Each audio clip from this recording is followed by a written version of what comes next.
very timely, sa panahon natin, no? We are approaching on the, sabihin na natin, mga last days, end times, and we have to understand the connection, ng family to the nation.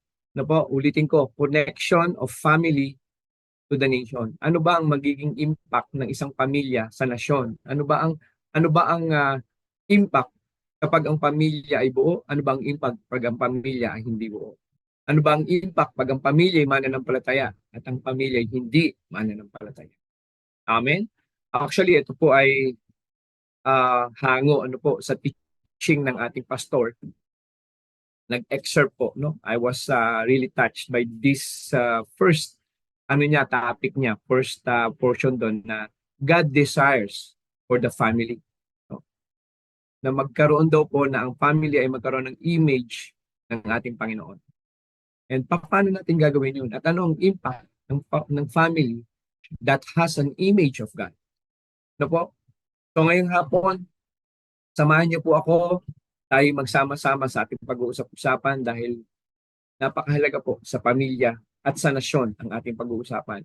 Anong connectivity, no? Paano tayo nako-connect? Ano bang impact ng pamilya sa nasyon pag tayo po ay may pangunawa doon sa purpose, doon sa layon, doon sa vision, doon sa gustong ipagawa ng Panginoon sa ating mga buhay. Amen? So, bago po ang lahat, tayo po ay manalangin. Father God, maraming salamat po sa tanghaling ito. Pinanalangin, Panginoon, na kayo po ang patuloy na gumabay, kayo po ang patuloy na pumagitna. Continuously, Lord, give us wisdom and understanding that we would really listen, Panginoon, the teachings na ito, and how would this affect our family and the future of the nation. Panginoon, amin pong inaangkina ang katagumpayan ng iyong salita sa bawat isang makikinig ng iyong salita. Lord, thank you so much sa opportunity na ito na gagamitin mo po ang iyong lingkod. Kailangan po, Panginoon, ang maparangalan, mabigyan ng mataas na papuri, Panginoon, sa revelation sa tanghaling ito. In the mighty name of Jesus Christ. Amen and amen and amen. Hallelujah. Hallelujah. So, bago tayo pumasok, mabati lang po tayo sa ating mga early comers. Ayan, sila Ate Carolina Isaid. Weston, Manila. Wow. Talagang napakasipag po. Si Sister Letty Ramos, Gemma Maristela. Wow. And sino pa po ba? Lichi Bakiran. Yan. Hello, ka-DLS, ka-abangers. Yan. And syempre, si El Capitan. El Capitan Bonnie Socias from Bacoor. So sa tanghaling ito, mga kapatid, sa tanghaling to, samahan niyo po ako. Ayan, ang aking brother-in-law, Richard Carrasco. Welcome, bro. Amen. Samahan niyo po ako sa topic na ating pag-uusapan. At I'm really blessed with this message. Kasi especially katulad ko po, ako po ay product ng isang broken family. And sabi ko nga, Lord, ano ba talaga yung impact pag broken ng family? Mas lalo mo palang mabibigyan ng value dahil naranasan mo ang isang sirang pamilya. At yun pala yung magbibigay sa'yo ng mas malalim na dahilan o purpose why you have to teach this. Dahil alam natin, mga kapatid, napakahirap, yung dysfunctional o yung wasak na pamilya. So, this afternoon, samahan niyo po ako, magsama-sama po tayo dito sa ating pag-aaralan. At ang title po nito ay Strength, to Strength. Okay? A strong family to strong nation. Ulitin ko po, strong family, strong nation. Kaya alam niyo po, gustong-gustong sirain ng kalaban even before, gustong-gustong sirain ng kalaban ang pamilya. Why? Gusto kong i-visualize nyo to. Imagine niyo na ang isang pamilya, bawat isang barangay, sabihin natin merong 500 pamilya o 1,000 pamilya. And out of this 1,000 family, Sa tingin niyo po, ilan lang ang kumilala sa Panginoon? Even nung panahon ni Jesus Christ. Even nung panahon ng mga apostles. At even nung panahon nila Noah, nila Abraham, nila Moses. Di po ba palaging dehado yung believers?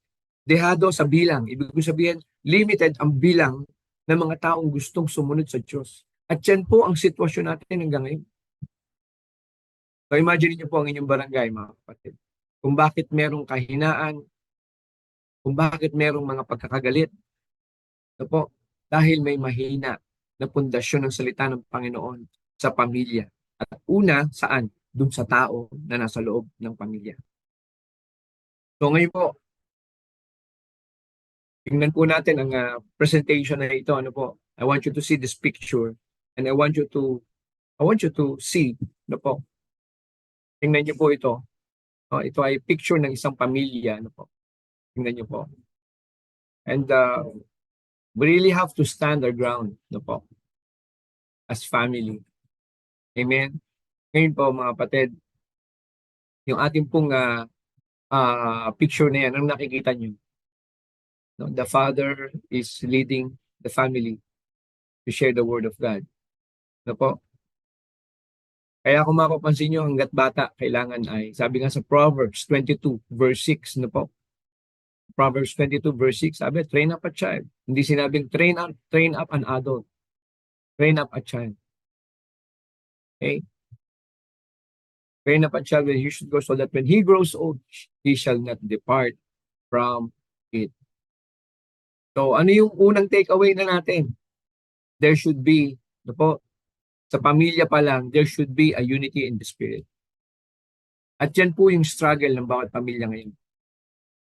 Dahil na-expose ang bawat isa. Kung ikay nagtatrabaho, expose ka sa work. At ang kasama mo sa work, hindi halos lahat ay mananampalataya. Kung ikaw ay estudyante, expose ka sa education system. Expose ka sa academics. Kung ikaw ay negosyante, expose ka sa world. Pero how can a family can survive in this present time? Kaya po, strength to strength. Ano po? Strength to strength. From strength to strength. No? At samahan niyo po ako sa Psalms 84 verse 7. Po. Sorry. Sa Psalms 84 verse 7, sabi po diyan, ilan po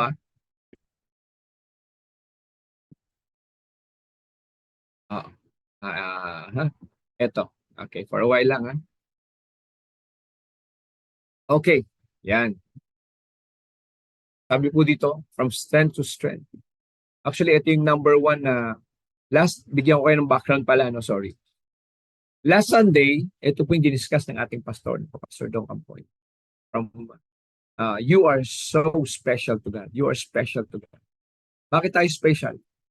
Diba, pinadala ang kanyang bugtong na anak. Diba, tayo tinubos ng kanyang bugtong na anak. Diba, tayo binigyan ng panibagong buhay ng kanyang bugtong na anak. Ganyan po tayo ka-special. Ito po. And sabi po dito, ito yung 3 pointers last Sunday, from strength to strength. Sabi po dyan, they go from strength to strength. Each one appears before God in Zion. Sa Tagalog po, pag binasa niyo yan, sabi, lalo daw pong lumalakas ang mga taong naglalakad patungo doon sa Zion. So, ang ibig sabihin, mga kapatid, kailangan mong pumilos, kailangan mong sumunod, kailangan mong gumalaw. In order for us to experience strength from strength to strength, there should be movement, there should be manifestation in our life. It is not enough to say that we are faithful or we believe in Christ or we believe in Jesus or we believe in God. Kaya nga po sabi sa James 2, verse 14, verse 17, and verse 20, faith without work is dead. Ganun din po dun sa number 2, yung faith to faith. Sa Romans 1:17, sabi dito, for in the righteousness of God, we have to understand this, mga kapatid, mga kaibigan. No? From the righteousness, for in the righteousness of God is revealed from faith to faith. Hindi pwedeng faith, hindi pwedeng works to faith. There should be unity. There should be commonality in the spirit. Hindi pwedeng magkaiba. There should be faith to faith. When we say faith, sabi sa Hebrews 11:1, faith is the substance of things hoped for and the evidence of things not seen. No? So dito makikita nyo po, from strength to strength, faith to faith, at yung pangatlo, glory to glory, 2 Corinthians 3:18. Binibigyan ko lamang po kayo ng background. Tiniskas po kasi ito ni Pastor Dong last Sunday. And pinick up ko po yung kanyang number 1, no? Yung topic, yung steps, no? From God, from strength to strength. So po, dito sa glory to glory, sabi dito sa 2 Corinthians 3:18, but we all with unveiled face, beholding as in a mirror the glory of the Lord, are being transformed. Diniscuss niya po kasi nung Sunday na ang mananampalataya daw po ay para din daw sanggol. Nung ikaw ay niligtas ng Panginoon, nung ikaw ay tumanggap sa Panginoon, nung ikaw ay na-redeem, ang iyong mga kasalanan ay napatawad, you're like a babe. You're like an infant in faith na hindi mo pa kilala. Hindi mo pa talaga totoong kilala ang Diyos. Pero tinanggap mo na sa iyong puso, nagtiwala. No? Ang illustration nga niya noon nung Sunday is that ang isang bata, ang isang sanggol, pag ipinanganak yan, hindi naman niya alam ba't siya pinanganak. Hindi niya rin alam kung anong paligid niya. Hindi niya rin alam na ang nag-aalaga sa kanya, tatay pala niya at saka nanay niya. Pero habang lumalaki ang batang ito, doon siya nagkakaroon ng recognition. So po, doon nagkakaroon ng paglago, ng pangunawa ang batang ito. At gusto ko pong visualize nyo to na para din po kayong lumalago sa spiritual life natin na nung umpisa ikaw ay baby or infant in faith. Ulitin ko po, infant in faith. Ibig sabihin, total dependence from the Lord. Total dependence from the people na pinadala sa iyo ng Panginoon. Amen? So, yan po yung ating yun po yung ating backgrounder ng ating pag-uusapan ngayon. What I will be discussing is that there should be a transformation from the individual, and this individual influence the community, but first his family. Kailangan mabuo muna yung pamilya, or kung hindi man magkaroon, maibahagi ang salita. Kahit nga po nung panahon ni Jeremiah, sabi ni Jeremiah, bakit po tinawag siyang weeping prophet o crying prophet? Hindi niya na kayang tiisin yung mga nangyayari. Talagang kahit alam niyang walang mangyayari, iniisip niya kasi kada magsasalita siya, babatuhin lang siya, duduraan lang siya. Pero every time na sasabihin sa kanya ng Panginoon, no, teach the word, teach the words, tell them to repent. Anong gagawin ni Jeremiah? Susunod siya sa Panginoon. And that's what the Lord wants from us, mga kapatid. Huwag niyo na pong tingnan ang output ng gagawin niyo. You just have to obey. In everything. Maliit, malaking gagawin. You just have to obey. You can fight small o little, you can fight big. Hindi doon nakatingin ng Panginoon. Nakatingin ng Panginoon doon sa pagsunod ng iyong puso. Now, how these characteristics of a Christian will affect the nation? So sa nakikita niyo po, strong family, strong nation. Mahalaga na ang malakas na pamilya ay magbubuo ng isang malakas na bansa. Imagine niyo po, pag ang mga pamilya, economically, sabihin natin, 70% of our family is below poverty line.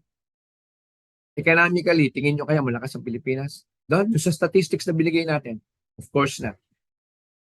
Amen? Sa tingin nyo kaya, kung 80% o 70% ng ating mga kabataan dahil walang maayos na income ang mga magulang, hindi makapagpadala sa school ang ating mga magulang ng anak, at ang ating illiteracy o hindi pa matutong bumasa at sumulat o illiteracy rate, sabihin natin 75%, sa tingin nyo kaya maunlad ang bansang yan? Hindi. At alam niyo po, I just can't remember kung sino po nagsalita nito, pero sabi, kung gusto mo daw pong i-conquer ang isang bansa o to colonize one country, hold their education. Again, if you want to colonize one country, influence or hold their education system. Sa tingin nyo kaya, yan ang nangyari sa ating Pilipinas? The fruit will speak, no? For its tree. Makikita natin yan sa bunga. Ito po, ang kabataan meron tayo ngayon. Ito po. So ngayon, strong family, strong nation. Okay? From strength to strength. No, nabasa na po natin to. They go from strength to strength. Each one appears before God in Zion. Alam niyo po, ito po ay sinulat ni Korah, ano po, upang i-encourage ang mga tao, ang mga Israelita. Ano po, na habang hinahanap nila ang Panginoon, matatagpuan nila. Kailangan mo lang kumilos. Sa Old Testament po kasi by works eh. So you have to do something before you can really appreciate the Lord. At dito, sinasabi po dyan, na habang lumalakad daw po ang mga Israelita, lalo silang lumalakas. So ibig sabihin, don't stop. Huwag po tayong titigil. Apo, minsan nakakapagod. Minsan parang pakiramdam mo wala kang magawa. Again, I will share this to you. Bakit po minsan parang pakiramdam mo wala kang magawa? Alam niyo po kung bakit? We have to understand two things. There are things that you will decide, and there are things that you are not the one who will decide. May mga bagay na ikaw magdidesisyon at mga bagay na hindi ikaw magdidesisyon. Although magandang motibo mo, gusto mong itama mo ang iyong kapatid, tulungan mo ang iyong, pero ayaw nilang tulungan ang kanilang mga sarili. Wala po tayong magagawa. We can only help those people who want to help themselves. Pero yun nga po, patuloy natin silang ipapanalangin, patuloy natin silang papakitaan. Sabi, kindness leads to repentance. No po? At yung makikita nyo, yung mga heroes of faith, ganyan po ang ginagawa. No po? Sabi sa 2 Corinthians 3:18, but we all, with unveiled face, beholding as in mirror the glory of the Lord, being transformed into the same image, from glory to glory, just as by the Spirit of the Lord. Hallelujah. No po? Oh, hi po sa aking mother, nanonood po siya ngayon. Yes, Faustino, me.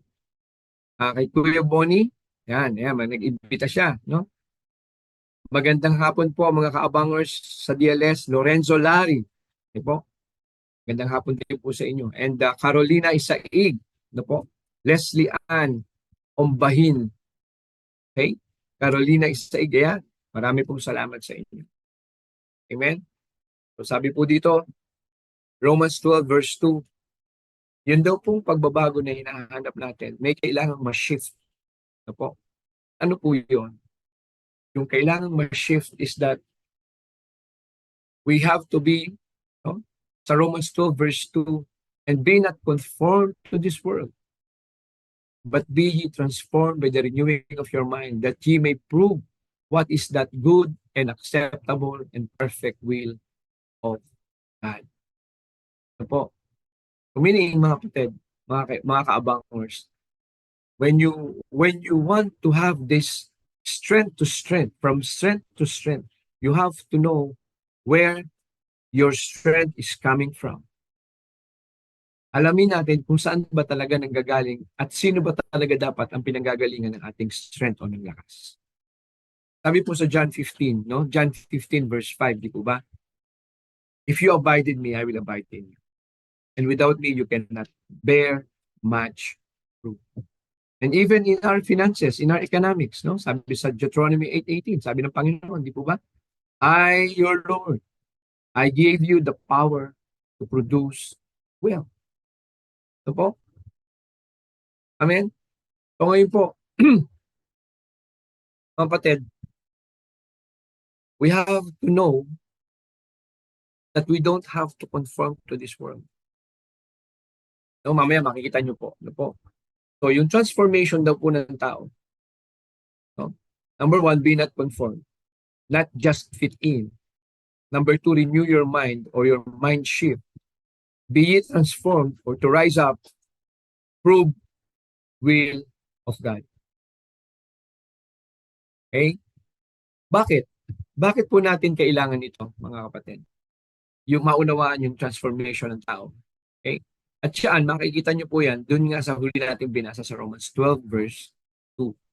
Oh, do not conform to this world. May babala na kagad. By the renewing of your mind. Be ye transformed. Di po ba? And prove. Para mapatunayan mo talaga na yung will of God, pag hindi ka nakiayon sa mundo, He will give you the reward. He will give you a life na gusto ng Panginoon para sa iyo. Yung pinapangarap mo palang mabuting buhay, hindi pala dun sa gusto mo lang mangyari, kundi dun sa gusto ng Panginoon na mangyari sa iyo. Based dun sa kanyang word, based sa kanyang standard. Opo, marami sa atin gustong umunlad, pero shortcut. And the Lord doesn't like that. Ayaw ng Panginoon na tayo po ay nag-shortcut.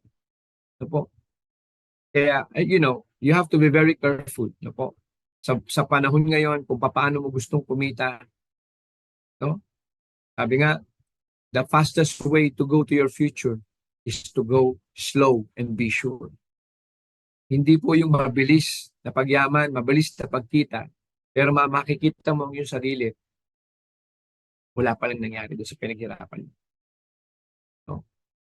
At dito po, makikita nyo talaga na ang ating buhay, ating pamamahay, ating pamilya, it cannot stand. No, sabi sa Psalms 127 verse 1. Sabi po sa Psalms 127 verse 1, unless God builds the house. Ang lahat daw po ng ating paghihirap ay mawawalan sa isay. At kung hindi daw po ang Diyos ang nagtatag ng syudad, baliwala rin ang pagbabantay ng mga tao ron. Kaya po mahalaga mga kapatid, sa hapong ito, makita po natin na yung hinahangad po natin ng magandang kinabukasan ay hindi po kayang gawin ng isang tao sa gobyerno. Alam niyo po, sabi sa Romans 13 verse 1, igalang daw po natin ang ating mga leaders. Di po ba? Why? Kasi lahat yan, hindi po yan paupo dyan. They are not there for their own will. May kapahintulutan po siya ng Panginoon. No? Basahin po natin, ano po? Romans. No po? Romans 13. Samahan niyo po ako. Romans 13. Romans 13, verse 1. Sige po. Sabi dito, sa New King James Version ko babasahin, let every soul be subject to the governing authorities. Ano yun? Sila yung government. No po? Or pag in-apply mo siya, palagi mo siyang i-apply doon sa may leader, may follower. No? So you have to, in short, kailangan mo igalang kung sino yung employer mo, kung sino yung mayor mo, kung sino yung congressman mo, sa bahay, kung sino yung parents mo, kailangan mo igalang. No? For there is no authority. Kasi ano yung common sa mga taong to? Authority. Ano ang common sa mayor? Ano ang common sa congressman? Ano ang common sa father and mother? Ano ang common sa teacher? Ano ang common sa pastors? Authority. Except from God. At ang mga authority na nanggagaling po sa atin ay galing sa Diyos. And the authorities that exist are appointed by God. Mahirap tanggapin. Pero you have to understand at kailangan natin tanggapin mga kapatid. Para wag po tayong magkaroon ng rebellious spirit. Diyan na problema mga kapatid. Even ang society. Because sa napakataas na will ng mga tao ngayon, masyado po nating enjoy. No? Distorted na po yung karapatan sa atin. Sa atin, ang karapatan is not a responsibility anymore. Karapatan is a privilege. At akala natin, our rights, ang karapatan natin ay absolute. That mind is obsolete. Okay? That's not applicable to the life. Okay? Ulitin ko po. Ang ating pong karapatan ay hindi po absolute. Ibig sabihin, walang hangganan. No? Yung thinking na yan ay hindi applicable. That's obsolete. Amen?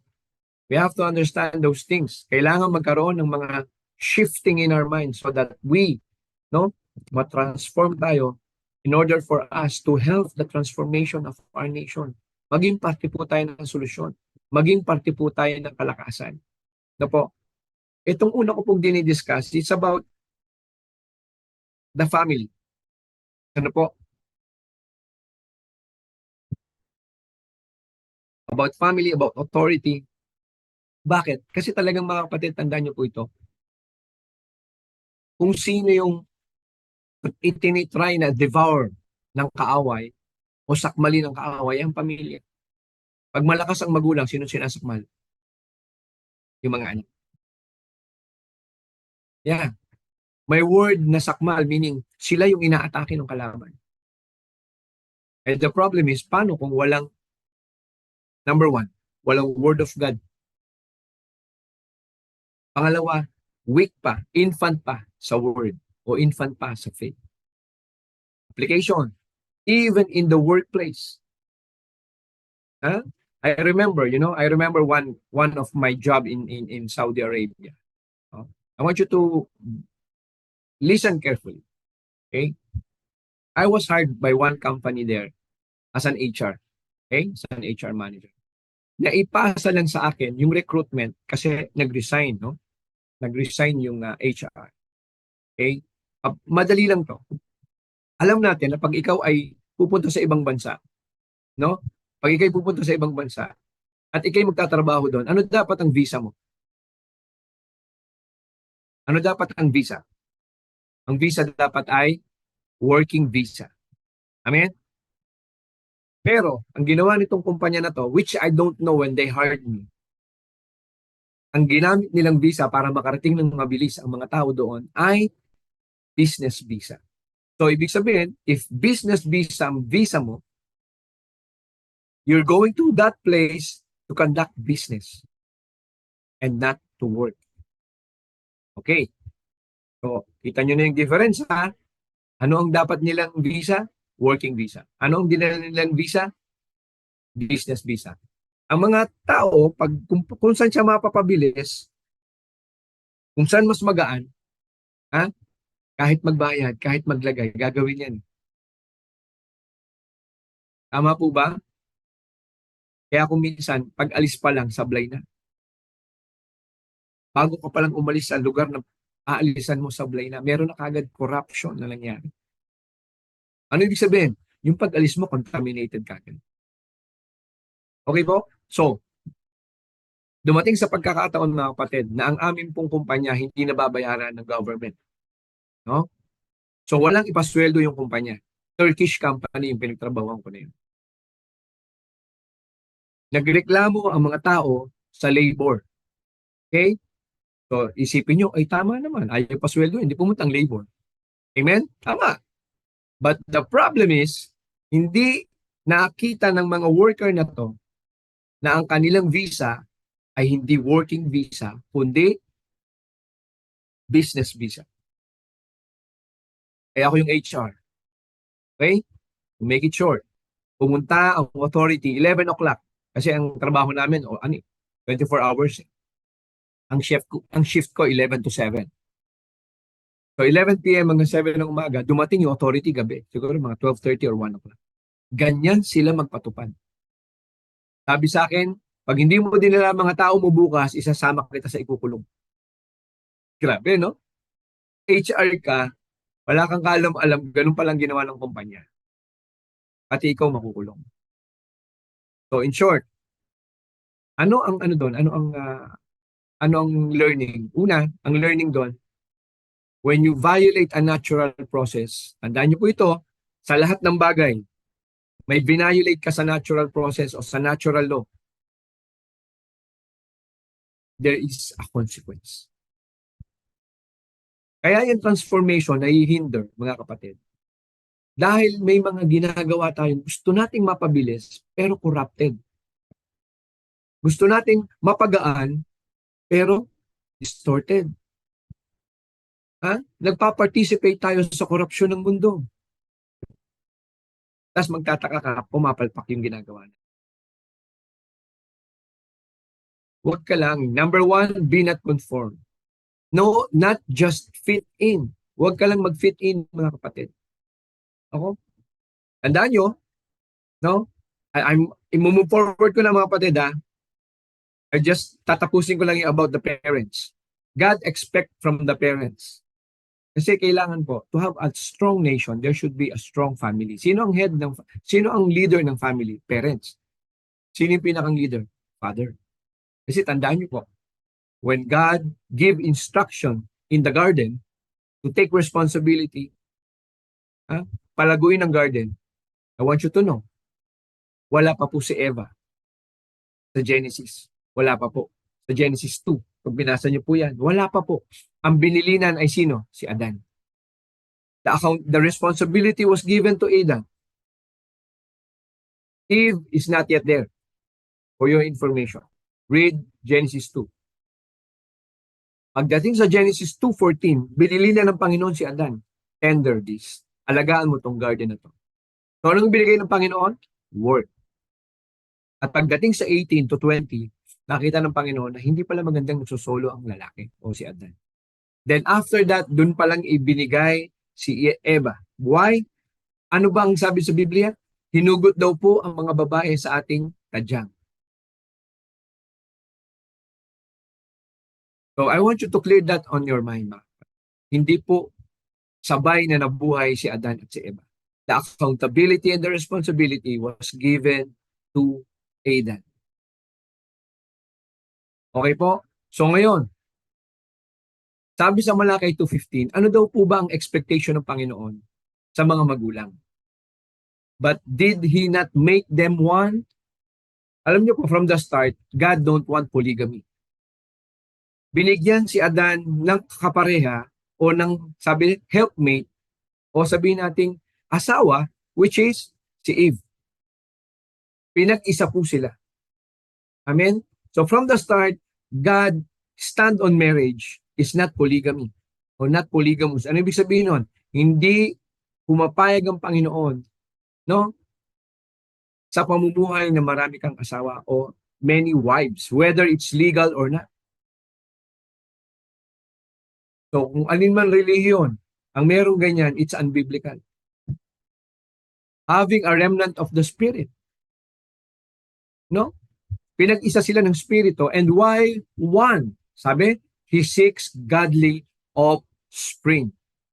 Bakit pinag-isa ang lalaki at babae? Anong sabi? He seeks godly offspring. Mga anak na may takot sa Diyos. Mga anak na nagmamahal sa Diyos. So yun pala, mga kapatid, ganun pala dapat mapatibay ang isang pamilya.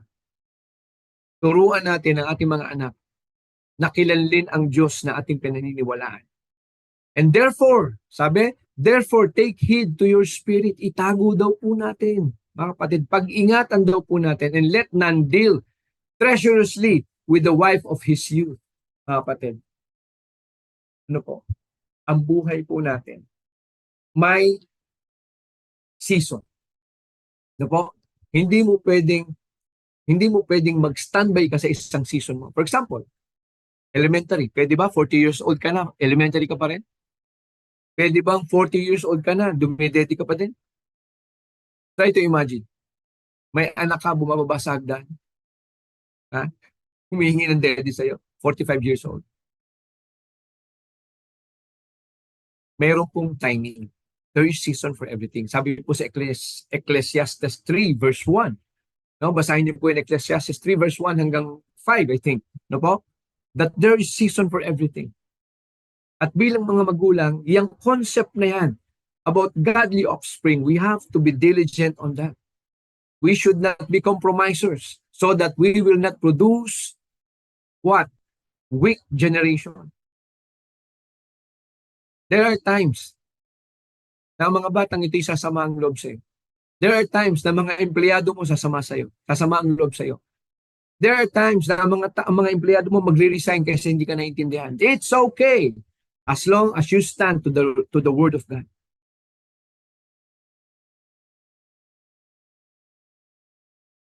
Maigi na ikaw ay namuhay ng isang araw na kasamang Diyos.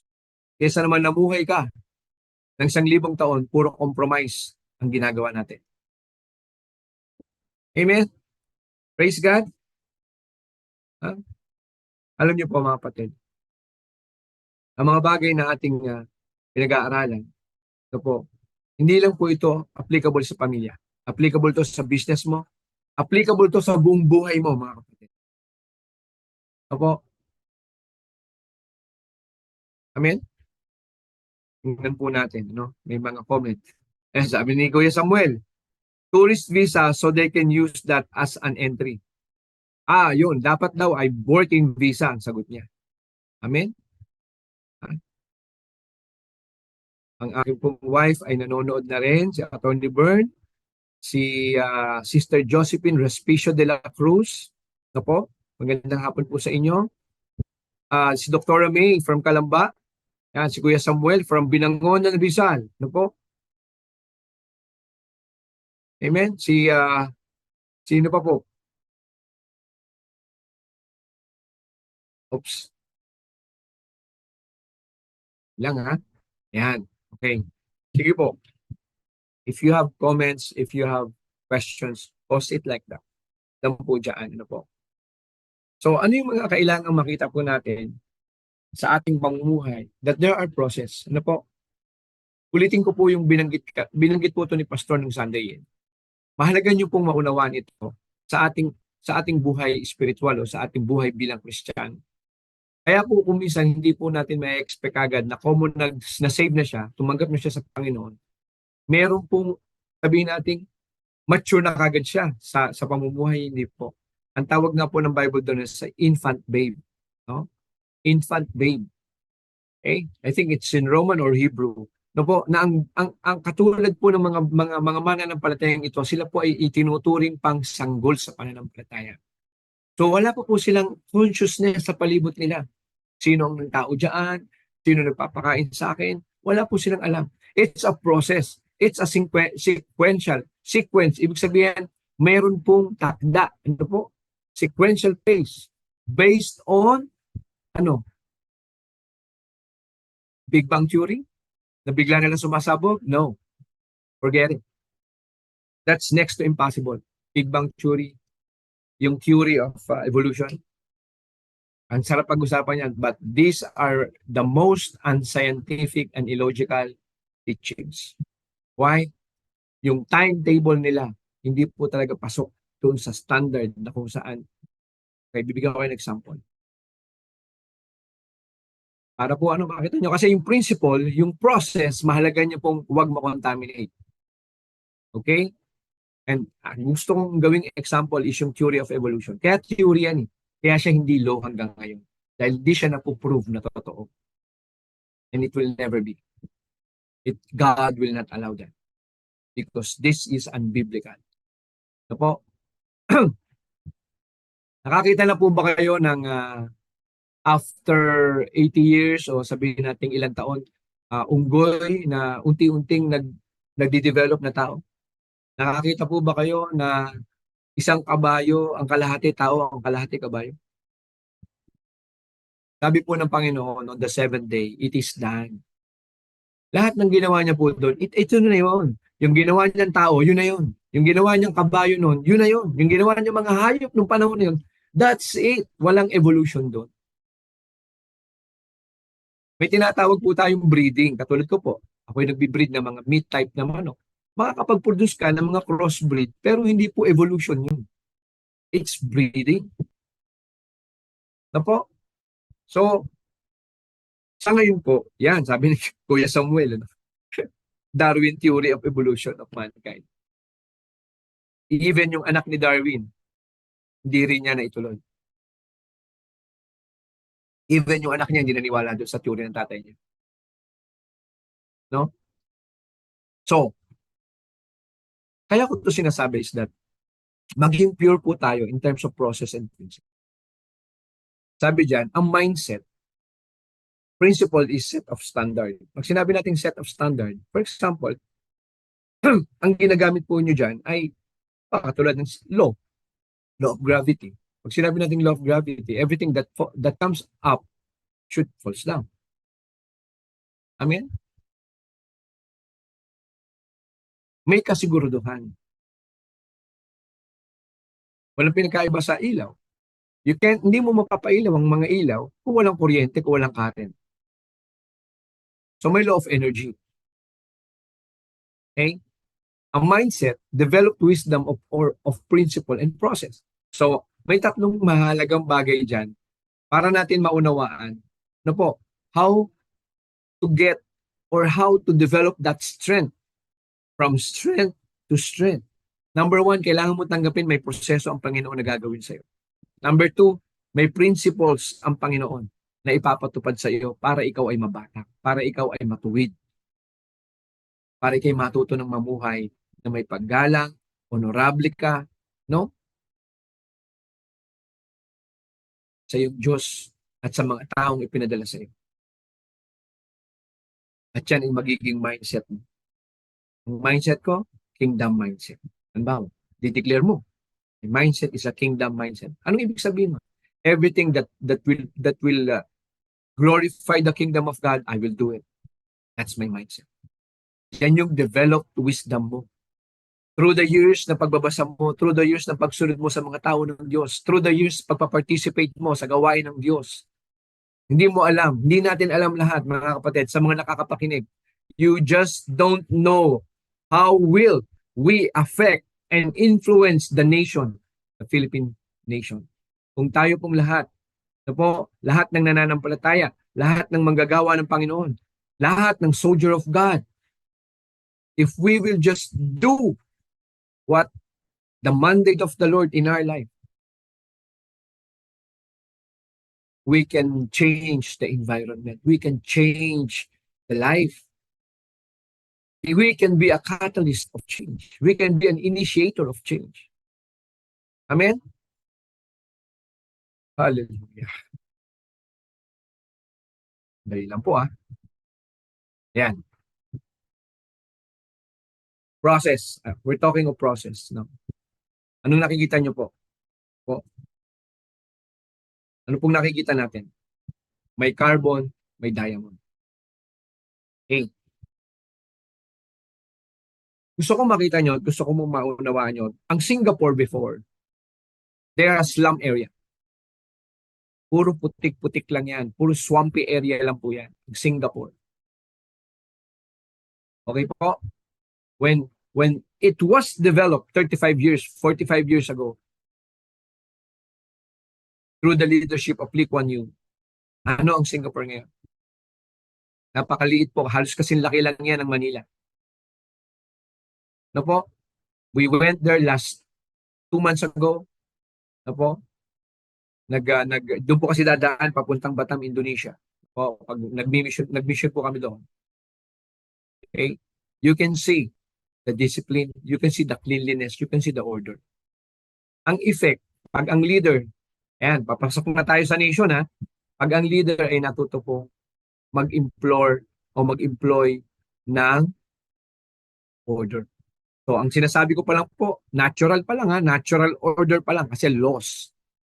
No? Ang context nitong sinasabi ko is laws o batas. The same with carbon, transforming to diamond, it takes tremendous heat and tremendous friction. No? Ano ba yung carbon? Ano yung carbon? Yan yung uling. No? Pero may part ang uling na pag yan ay dumaan sa mainit, through the years, it becomes diamond is made from carbon atoms. No, in short, para alam na po natin. Now, kung mapapansin nyo, yung diamond nasa left, yung graphite o yung uling ay nasa kanan. Kung makikita nyo yung kanilang structure, the structure of a graphite is just flat. No, ito yung binabanggit ni Pastor, no, naalala ko yung binabanggit ni Pastor. Horizontal lang. Puro horizontal. Pag ikaw po ay puro horizontal, palapad ka lang ng palapad, at wala kang pampatibay sa gitna, wala kang vertical, mabuhay ka. So ito yun. Kaya ang carbon ay mahina, ang carbon ay madaling mawasak.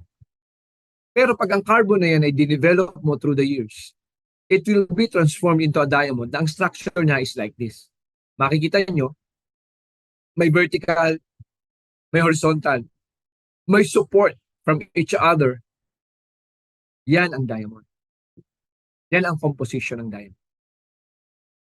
Kaya matibay po ang diamond. And diamond is considered to be the hardest stone. Kapatid,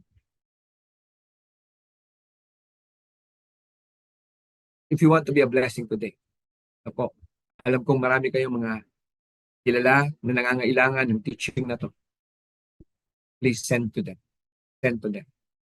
Pipiliin ko po kayo, ha? Naniniwala po ba kayo sa will mindset? Ha? Ang buhay, minsan nasa itaas, minsan nasa ibaba. Paikot-ikot. Ha? Yan, no? Welcome po, Ate Yolanda Hiao, Anacleta Paro Torres, no po? Ano ba to? Luxan de la Cruz. Amen. No po? Ha? San po kayo nag-amen, kapatid? No po? Pakisabi po. Yolanda Hiao, amen din. Pakisabi kung saan. Ha? Sabi ni Kuya Samuel, I've been there. Siguro sinasabi niya sa Singapore. Napakalinis. Not allowed to chew. Tama.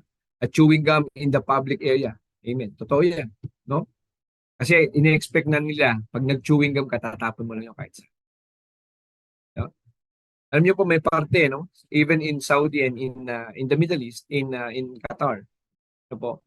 May lugar doon na hindi pwedeng tumambay ang iba nating mga kaibigan from Nepal or India. Alam niyo mo kung bakit? Kasi nagnanganga po sila eh. Yung alam niyo po yung kulay pula. Tapos dinudura nila yun, yung kulay pula na yun. Malalaman nyo kapag tinatambayan ng Nepal at ng Indiano ang isang lugar. Pag maraming durang kulay pula. Kaya po sa Singapore, sa Qatar, mayroon pong mga park doon na hindi sila pwedeng pumunta. Kasi nagmumuya po sila niyan. Now, ano ibig sabihin dito sa will mindset? Ang buhay ay parang gulong lang. Tama naman, di ba? Ang buhay, sabi, parang gulong. Minsan nasa ibabaw, minsan nasa itaas. Pero ang tanong, yan ba yung design ng Panginoon sa atin? Life is a cycle, a repetition of past mistakes. Life is by chance. Opportunity. Sige, darating din ang panahon na ngayon, nasa ilalim ako, darating din, nasa ibabaw ako. No? Ito po yung tinatawag natin na dahil narinig natin sa mga matatandang tao, sa ating mga, sabihin natin mga teacher na rin, at saka yung ibang mga taong ginagalang natin before. Di ba narinig natin yan? Okay lang yan, pamangkin, anak, ang buhay talaga parang bulong lang yan. Minsan nasa ibabaw, minsan nasa ilang. Pero ito po, pag tinanggap nyo, ang tawag po natin dyan ay pagkilala ng walang pag-unawa. Veneration without understanding. Ano pong ibig sabihin ng veneration without understanding? Hindi natin inuunawa. Ano ang effect niyan sa mindset natin pag tinanggap mo ang concept na ang buhay ay parang gulong lang. Amen? Imagine niyo, ibabaw, ilalim, ibabaw, ilalim, ibabaw, ilalim. Paikot-ikot ka lang doon. So anong tawag doon? Cycle of defeat. Hindi ka natututo. Eh paano kung may magulungan pa yon? Ha? Sa bukid, may magulungan pang iba pa. Ha? So mga kapatid, mga kaabangers, mga ka-DLS, I'm beseeching you. I-delete nyo na yan sa isip nyo. Okay? Kung merong factor ang paghihirap ng Pilipino, isa yan sa mga ganyang paniniwala. Life is not a wheel,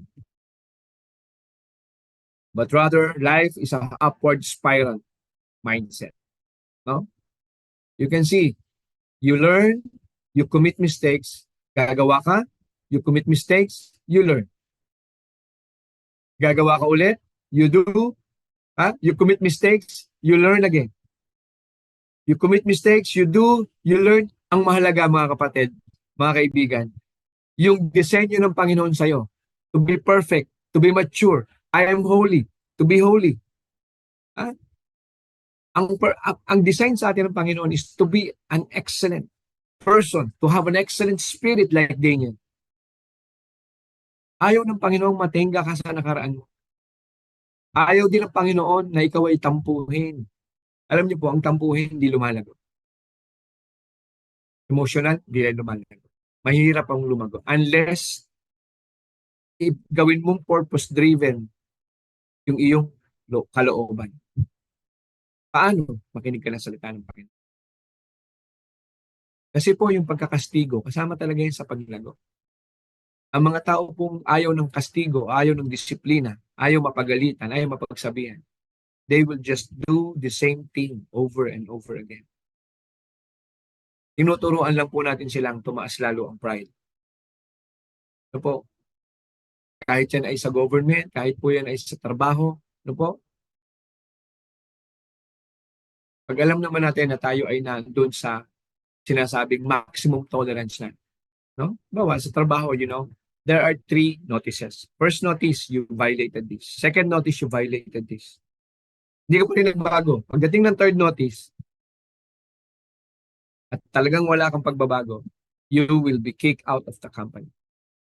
That's legal. Tanong, diba? Usually, ang mga Pilipino, tayo, jihadista tayo. Tingnan niyo po kayo, ha? Tingnan niyo po ang ating ugali, ha? Pag tinanggal sa trabaho isang tao, ano kagad ang sasabihin niyo? Unfair labor practice yan. Nagtatanggal ng mga empleyado. Pero inalam ba natin kung ba't siya natanggal? We have to be fair, mga kapatid. No?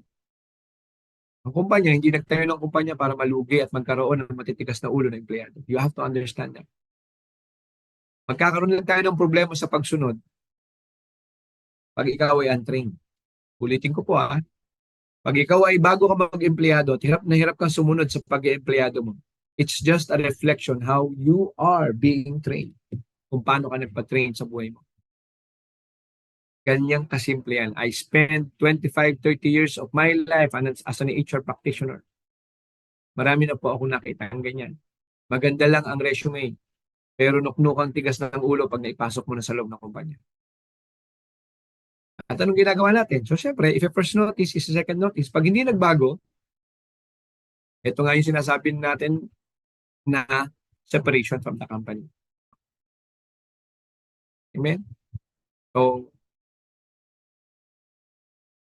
sabi po nila, Kuya Samuel, life with Jesus is victory. You are created to be the head and not the tail. Sabi ni Ate Yogi, amen, mahirap po pagbalat sibuyas, di lalago sa pananampalataya. Amen. So po yun. Kung kita mo naman na may mali, kapatid, tandaan nyo to, ha? You can choose your decision. Pag chinus mo yung mali, kung minsan ang pagdidisiplina sa iyo harsh. Hindi palaging patapik-tapik lang. Pag ang isang empleyado ay palagi mo lang tinatapik-tapik, hindi mo siya binibigyan ng sanction, hindi yan titinod. Hindi yan magbabago. No? May panahon na tatapikin mo lang yan, papaalalahanan. Pero may panahon na kailangan niya makarinig, kailangan niya makareceive ng matinding memorandum o memo para siya ay magising-gising. Ganyan po talaga yan.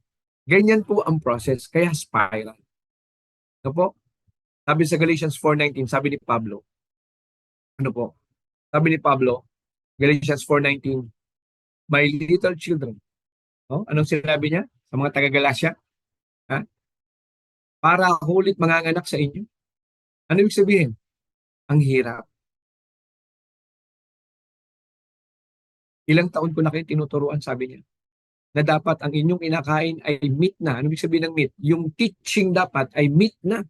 At sabi ni Pablo dito sa sitwasyon na to, dapat nga nagtuturo na kayo sa ibang mga bagong mananampalataya, pero hindi pa rin kayo nagtuturo at ang inyong kinakain ay gatas pa rin. Ang sabi sa Bible, do away elemental teachings. Kailangan po huwag kayong tumigil doon. No po? Tama po na makabisado nyo yung salvation. Turuan, paano magturo ng salvation. Kabisaduhin nyo yan. Dahil mahalaga yan, mga kapatid. Paano ka magagamit doon sa Great Commission kung yung basic ng salvation hindi mo alam? Mga kapatid, ano ang indicator nito? Ano ang impact nito? Kung ang mga Pilipino save lang pero hindi nag-soul win. Maraming Christian save lang pero kibit balikat lang sa pagsosoul winning o sa pag-share ng salita. Alam niyo mga kapatid, pinagkakait natin sa ating bansang Pilipinas ang kayusan pag ayaw natin mag-soul winning. Talaga, Pastor, yes. Sa kada tao na masosoul win, na makakatanggap sa Panginoon, tandaan niyo po, hindi natin alam kung anong plano ng Panginoon sa tao na yan. We don't know how great things will happen in that person na ating binahagian ng salita. We don't know kung magiging negosyante yan, na magiging kingdom financer, hindi natin alam. Magiging lawyer yan in the future dahil nabahagian mo na ayos ang buhay niya, nakarinig ng salita ng Panginoon, na nakarating sa ating church, nabuo siya doon sa loob ng church. Sabi nga ni Pastor, di ba? Yung infant, kailangan niya po kasi na mag-aalaga. Hindi mo pwedeng sabihin na, uy, katanggap na yan. Hayaan mo na. Hindi. Alam niyo po, may term, ang pangit nga lang, ano? Pero I want to share it with you. Ang tawag po dyan, pag pinabayaan mo ng isang bata, alam mo naman, o bata sa pananampalataya, yung sinasabi ko ha, spiritual infant. Pag yan ay naka-born again lang, tapos pinabayaan mo, ang tawag dyan is spiritual abortionist. Na hindi mo siya inalagaan paglaki. Kaya sinasabi ni Pablo dito, para akong nanganganak ulit sa iyo. Sipin niyo yung pain na yun. Ha? Until, sabi dito, whom I travail in birth again, until Christ be formed in you. Now, kapatid, I want you to understand na ang taong magtatama sa'yo, kailangan mo siyang hayaan na ikaw ay tama. Hindi ikaw ang magbibigay ng terms o conditions paano ka itatama. Baliktad po pag ganun. At kung ipipilit po natin na ganun, hindi po talaga magbabago. Kasi kailangan may maturn na puso. There should be turning of. Amen. So ngayon, mga kapatid, apo,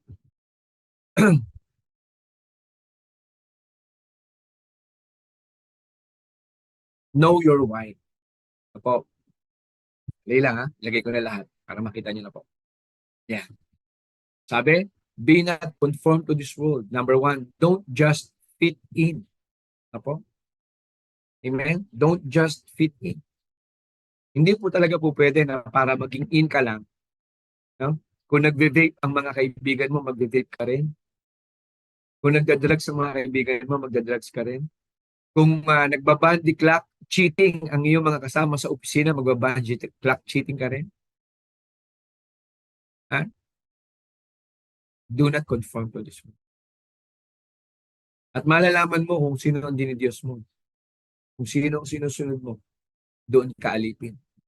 At kung ikaw ay nagpapalipin sa iyong mga kasalanan, yun ang Diyos mo. Masakit pakinggan, pero totoo. Bakit ko sinasabi to? Because ang binubuo po natin ay kinabukasan. Hindi po ito parang Lego lang na maya-maya wawasakin mo, maya-maya ikakabit mo. Hindi po. May mga bagay na hindi mo na kayang ibalik sa masisirang tao. Kaya po may sense of urgency. Kung minsan ang pagsasalita natin ay may malumanay. Minsan may pressure. Bakit? Kasi may sense of urgency. Minsan pag hindi mo nilagyan ng tono ang yung sinasabi, hindi maunawa nila. There's sense of urgency. Okay, halimbawa, nasusunog. Tapos ang tono mo, mga kapitbahay, yung bahay ko po nasusunog. No, nasusunog po yung bahay ko po. Okay po ba yung ganung tono? Nasusunog ang ng bahay? There is a tone or a sense of urgency.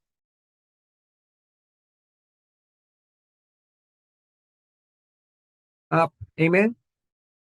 Kailangan nyo maunawaan na kung sakali tayo po, na kung sakaling tayo po ay itinatama, meron po talagang sakit. Huwag niyong isipin na harsh. Huwag niyo pong isipin na sobra yun. If you will accept it, na pagtatama, you just have to slow down or low down your pride. Kailangan niyo po talagang tanggalin. Kung gusto natin magkaroon ng transformation.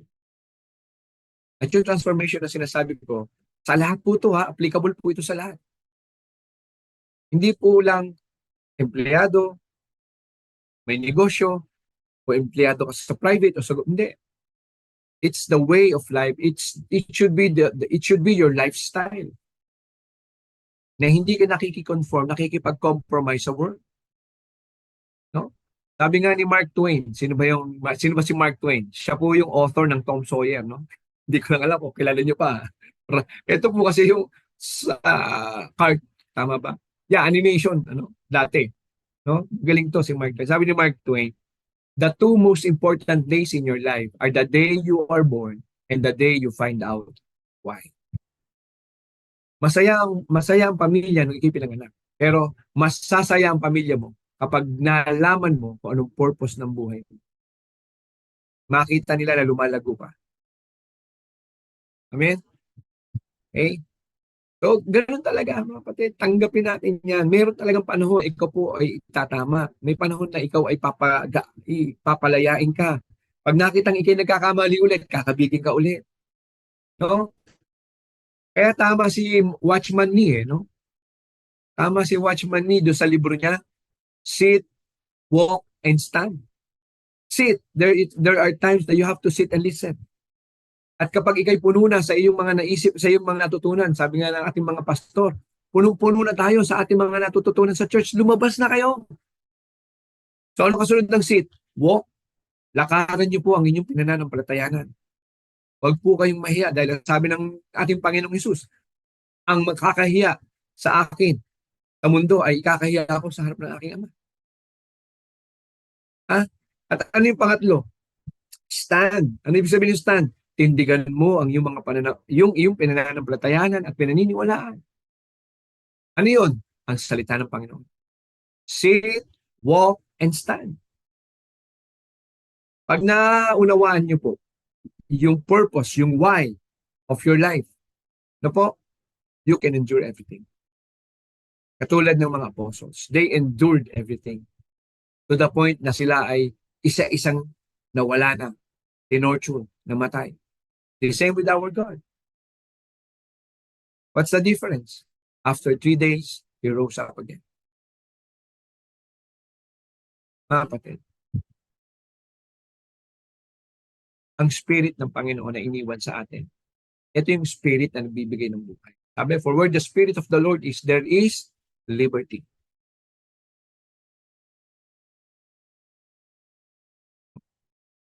At sabi sa Biblia, a civilization without a vision shall perish. A civilization without a vision shall perish. Hindi ba kayo nag-iisip? I mean, hindi po ba natin nare-realize na po? Na dati ang Egypt is considered to be the strongest, to be the advance in engineering. Amen? Pero tingnan niyo po, after 1,000 years, dahil ito yung lakas ng tao at hindi ng totoong Diyos na nagbibigay sa kanila ng lakas, who are they right now? Yes, they are still very popular right now. Kasi yung mga relics ng mga Old Testament nandun sa area na yun. Andun yung mga tomb, andun yung mga pyramids na maraming matututunan ang tao. But they're no more great right now. You don't just fit in. Opo? Understand systematic contradiction. Alam niyo po yung systematic contradiction, mga kapatid. Naalala ko nung Saturday, po, dinidiscuss ito ni Dr. June Vencer. Po, ang sabi niya dito, systematic evil ang term niya. Yung systematic evil, kapag naunawaan mo yung systematic evil, alam mo, magko-contradict yung pinaniwalaan mong faith. Yung faith mo at yung evil system ng world. Kaya alam mo, may filter ka. Ito rin po yun, understand systematic contradiction. Kasi kung nasa iyo yung spirit, alam mo ngayon yung sistema na nagbabanggaan, contradict. Undeniable will of man. Ano yan? Yan yung mga bagay popular but unbiblical.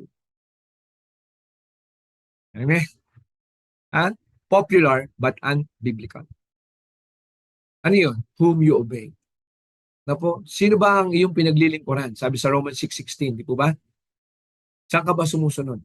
Kung kanino ka nagpapaalipin at sumusunod, yun ang dinidiyos mo, sabi. Ngayon, mga kapatid, pag po tayo ay nai-strengthen ng Panginoon, ang banal na spirito po ay nasa atin. Unang-una, papalayain ka niya. For where the Spirit of the Lord is, there is liberty. Amen? Sabi, ituturo niya sa iyo ang lahat ng bagay. Alam niyo po, sa buhay po talaga, yung mga skills, natututunan po yan. Na po? Pero yung, yung pure heart, yung puso na may pagsunod, yung humble spirit, it came from God. Isa lang po ang pinanggagalingan niya, ang ating Diyos. Hindi po yan galing sa tao. Ang sa tao, fame. Ang sa tao, popularity. Ang sa tao, gusto nila makilala sila ng mundo. Pero alam niyo po, I rather, okay lang po na hindi ako kilala ng mundo. I just want to make sure that my Lord knows me. At ako'y nakasulat doon sa talaan ng buhay. Amen? Be not conformed. Don't just fit in. Yan, sa Romans 16. No? Know ye not that to whom you yield yourself, kung kanino daw po kayo sumusunod, o nagpapaalipin. His servant ye are to whom ye obey, whether of sin unto death, or obedience unto righteousness. Pwede kang mamili. Opo? Okay. Okay.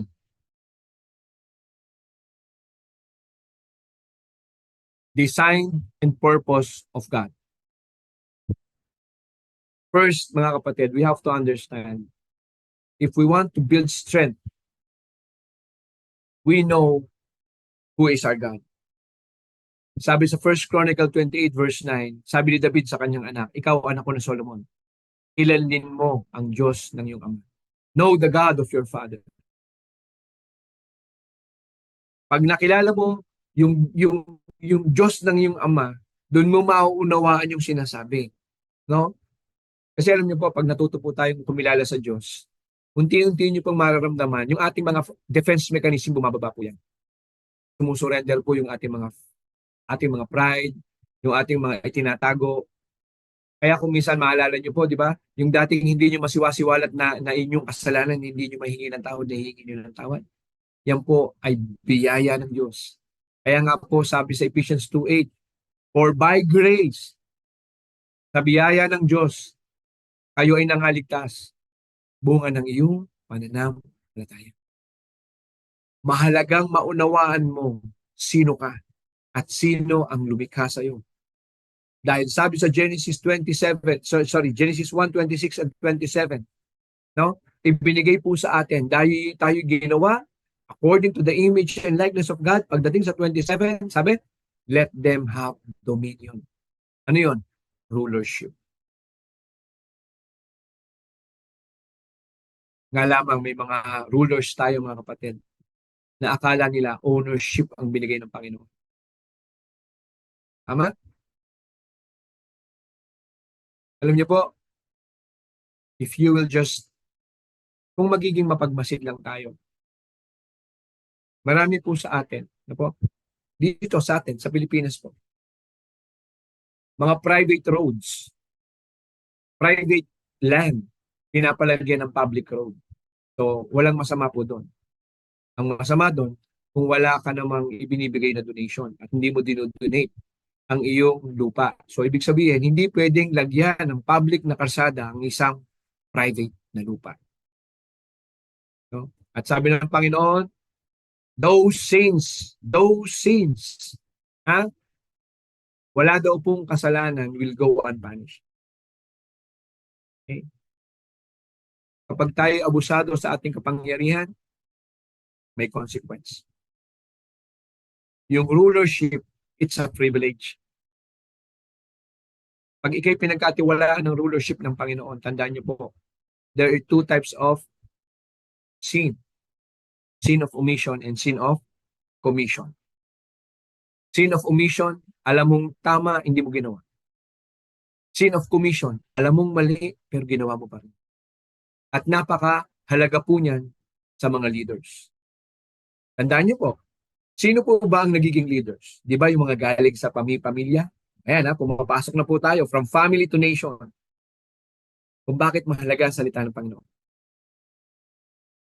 Kung bakit mahalaga, no? Yung sinabi po ni Pastor last Sunday, no po, na ano ba yung design ng Panginoon? Ano yung design ng Panginoon sa pamilya? Na dapat ang pamilya ay image of God. Pero paano magiging image of God pag there is first, wala po nakakakilala sa Diyos doon sa loob ng pamilya. Kaya mga kapatid, we challenge. Sabi po sa Romans 10:14. Di po ba sabi po sa Romans 10:17, faith cometh by hearing, and hearing by the word of God. Ang pananampalataya na nabubuo at ito'y nabubuo sa pakikinig at sa pakikinig ng salita ng Panginoon. Pero pag kayo bumaba, ibaba niyo po ng konti sa verse 14. Romans 10 verse 14. Ano sabi po? Paanong sila'y maniniwala kung hindi nila nakikilala? At paano sila makakakilala kung walang nagsasalita? Paano sila makakarinig na salita kung walang mensahero? Kaya kailangan po talaga mga kapatid. We are not just saved. Huwag po tayong makontento na tayo'y ligtas na. Yakapin po natin yung ibinibigay na mandato ng Panginoon dun sa Great Commission sa Matthew 28:19-20. Teach all nation, preach all nation, baptize them in the name of the Father, of the Son, and the Holy Spirit. Yan ang common na mandato ng tao. Common po yan. Kumbaga sa competency, yan ang tinatawag na common competency. Ano ibig sabihin? Kung ikaw po ay mananampalataya, ano ang common sa mananampalataya? Dapat daw po, kung ikay mananampalataya at naniniwala sa Diyos, common po sa ating lahat na mayroong pagmamahal sa kaluluwa. Pag ikaw po, akala mo common ka, pero wala kang pagmamahal sa kaluluwa, you have to ask yourself kung totoong ligtas ka. Kasi yung totoong ligtas, mga kapatid, hindi po mapapakali. Pag alam niya na meron siyang gusto o meron siyang nakita na hindi pa nakakakilala sa Diyos. Na wala lang. Alam mo yun? Na okay lang sa kanya, parang wala. Na walang remorse. Ha? Yung ano ba? Alam mo, pagka alam mo siya hindi paligtas, parang paano ko kaya didiskartehan to? Di ba? Paano ko kaya ito makakausap? Di ba? O, anong oras kaya siya lumalabas? Diba? Sa subdivision, di ba? And teach all nation. Ayan, nabanggit ko na po. Amen. Okay? Hindi ko po alam kung matatapos ko po ito, mga kapatid. Pero I'll try my best na po na matapos po ito. A renewing of your mind. Sabi po sa Romans 12, verse 2. Di po ba? Be transformed. Be ye transformed by the renewing of your mind. No? Sa present time, ang tawag po dyan, mindset. I coin it a mind shift. Okay? There should be a shifting in the mind. Mga kapatid. Kailangan mag-shift ka. Kung ikaw ay nag-uumpisa, nasa low gear ka eh. Di po ba? Nasa primera. Pero pag nasa highway ka na, hindi na po pwedeng segunda, primera doon. Kailangan tercera, kwarta, quinta, sixta, hanggang seventa. Amen? Know who you are. You are a child of God. You are no longer slave of sin. You are a child of God. No? Masarap pakinggan yung kanta na yan. You are no longer a slave of sin because you are a child of God. Amen? Servant of God, the 2 Timothy 2:24, ambassador of God, that we are ambassadors of Christ, sa 2 Corinthians 5:20. I am more than conquerors. Lahat tayo, we are more than conquerors, sabi sa Romans 8:37. That's who you are. I declare to your life at this very moment that you will accept this word of God kung sino kayo, mga kapatid. Kung ikay tumanggap na sa Panginoon, eto ka na. Tanggapin mo sa iyong sarili. You are a servant of God. You are an ambassador of God. Ikaw ay representante ng ating Panginoon kahit saan ka magpunta. Ipakita mo na ikaw, ang buhay mo ay nabago. Sabihin mo kung paano binago ng Diyos because you are an ambassador of God. You are the representative of God. That you are more than conquerors. Sabi sa 2 Corinthians, hindi ka bibigyan ng challenges lampas sa iyong kakayanan. Tapat ang Diyos, mga kapatid. Okay? Number 3, be ye transformed. You decide not to do the things of this world. Nakinig ka, ha? At ang narinig mo, there comes the mind shift or the changing of the mindset or the renewing of the mind. Then, kung pag unti-unti mo pong ginagawa yan, no? Diniscuss din po ito ni Pastor Dong last Sunday. Kapag po kayo unti-unting sumusunod sa buhay Kristiyano, doon mo nararamdaman, doon mo naunawaan, ay, yung pala nag-aalaga sa akin, yung nagbibigay ng pagkain, tsaka nagbibigay ng dede, si mami pala yun, tsaka si daddy. Pero nung sanggol ka, hindi mo pa naiintindihan yun. Pero dahil habang ikay lumalaki, at habang ikay lumalaki, natututo kang makinig, natututo kang sumunod, natututo kang gumawa, umalis, lumayo sa mga kasalanan.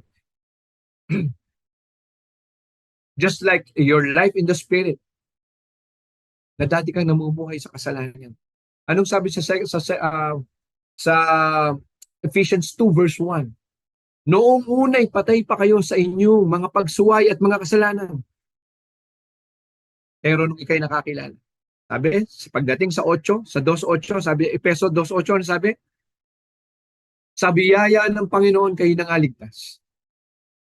Bunga ng iyong pananampalataya. You rise up, mga kapatid. You rise up. Naalala niyo po sa Acts 3, di ba? Nakakita ni Peter at ni John, ang isang pulubi na ito, ang sabi ni Peter, silver and gold I have none. But what I have, I give thee. In the name of Jesus Christ of Nazareth, rise up and walk. At nakalakad ang lumpo na ito. Kapatid, walang imposible sa Panginoon. Walang imposible sa Panginoon. Kung tayo po ay sama-samang magra-rise up, kung tayo sama-samang maghahayag ng salita ng Panginoon ng may buong kagalakan at buong tapang, we can influence the world. We can influence our country. We can influence the change. Be the change you want to see the world. Maging ikaw yun. Ikaw yung pagbabago na gusto mong makita sa mundo. Hindi palagi ka lang nanunuro. Ikaw ganyan, ikaw. Kayo kasi ganyan. Yung mayayaman kasi ganyan. Yung mahihirap ganito. Yung mga yan, ganito, squatter area. Ginawan po tayo ng level field ng Panginoon. At ano yung level field na yun? Lahat tayo ay umayon doon sa plan of salvation. Hindi mo kailangan ng yaman, hindi mo kailangan ng impluwensya, hindi mo kailangan ng lakas kahit nakaratay ka na sa higaan. As long na nakakaintindi ka, nakakarinig ka, pwede kang magkaroon, makatanggap ng salvation. And from this, no, your life will start to change. Maririnig mo ang salita ng Panginoon. Ikay matututo at makikita mo ang iyong pananampalataya lumalago. Dahil nakakapakinig ka ng salita ng Panginoon. Dadating ang punto, sasama ka na sa gawain. Dadating ang punto, maghahanap ka na. Paano pa kaya ako makakatulong? Paano pa kaya ako magagamit ng Panginoon? Dati tahimik ka lang. Ngayon, nagsasalita ka na sa street preaching. Di ba? Maraming ganyan po sa church. They rise up already. Hallelujah. Amen? Realization to change life's principle. Kailangan ma-realize mo talaga. Wala po kasing magdidikta sa inyo. For you to rise up, walang pwedeng magdikta sa inyo. Ikaw ang magdidesisyon yan. Intentional. Kailangan mong maunawaan na kailangan mong magbago. Number 2, you have to acknowledge the word. Pwede kang magbago temporarily. Pero kung wala ang salita ng Panginoon, you cannot change eternally. Hindi mo talaga kaya magbago. Kailangan mo ng salita ng Panginoon. Kailangan ng salita ng Panginoon sa iyong buhay. Correct. Ano yun? Pag naunawaan mo, in-acknowledge mo yung salita ng Panginoon, matututo kang tumanggap ng instruction. Dahil ang Bible is a manual of life. Ulitin ko po.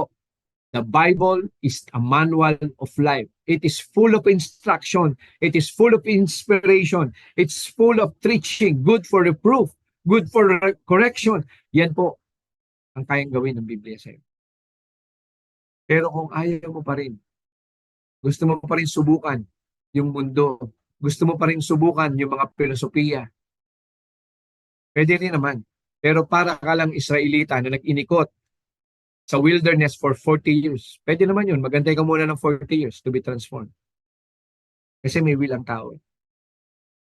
Pero kung ako po sa inyo, apo, I myself can speak. I'm an atheist for 7 years.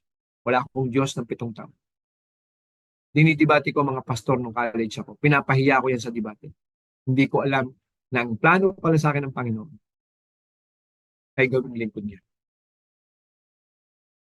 Pero isa ang na-realize ko, nakita ko po ang buhay doon sa kabila. Na ngayon, na nandito po ako, kitang-kita ko ang pagkakaiba. Ito po, kitang-kita ko ang pagkakaiba. Mahirap po na ikaw ay rebelding anak. Mahirap po na hindi mo alam kung bukas buhay ka pa dahil tago ka ng tago. Para kang daga na palaging hinahabol ng mga pusa. Ha? Mahirap ang buhay. Mahirap po ang buhay sa kilusan. O, hindi ka makauwi sa bahay nyo.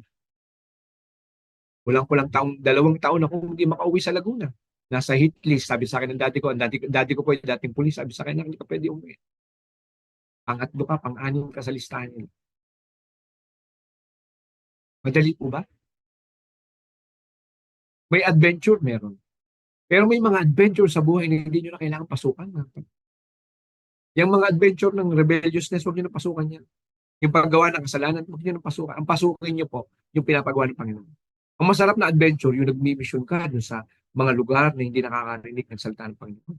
Masarap mag-adventure saan? Doon, punta ka sa Singapore, punta ka sa, imbitahan ka sa Australia, maghayag ka ng salita ng Panginoon doon. Yun ang adventure na worthwhile. Ha? At mismo dito sa ating bansa, imbitahan ka sa ganito, magtuturo ka, tapos grabe, napakaraming pagkain sa mga churches natin. Ha? Tama po ba? Di po ba? Yan po yung magandang adventure sa buhay. Ha? Okay? Ano pa? Excellence is intentional. You cannot experience excellent spirit hanggat hindi ka talaga nagpapasuheto, hanggat hindi ka nagpapadisiplina, hanggat hindi mo binibitawan yung mga lumang buhay mo, yung lumang practices mo. There is no excellence. May experience niya yan. Makakasurvive naman kayo sa buhay. Pero pabalik-balik pa rin yung dating problema. Maigi na po yung mag-antay ng konting matagal kesa yung madalian, no? Na yung pinuhunan mo, pati puhunan dala. Walang kalaban-laban. No po, kapatid, let's act as Christians. No po, huwag po tayong pumatol sa mga sugal. Huwag po tayong pumatol sa mga double the money. Sa natural process, mga kapatid, there should be process. Pag po yan ay lumampas dun sa natural process ng pagkita, automatic yan, dapat sa isip natin na meron tayong filter. May ginagawang hindi maganda dyan, kaya kayang kumita ng malaki. Huwag nyo nang antayin na tamaan po tayo. Na po. Yan. Number 4.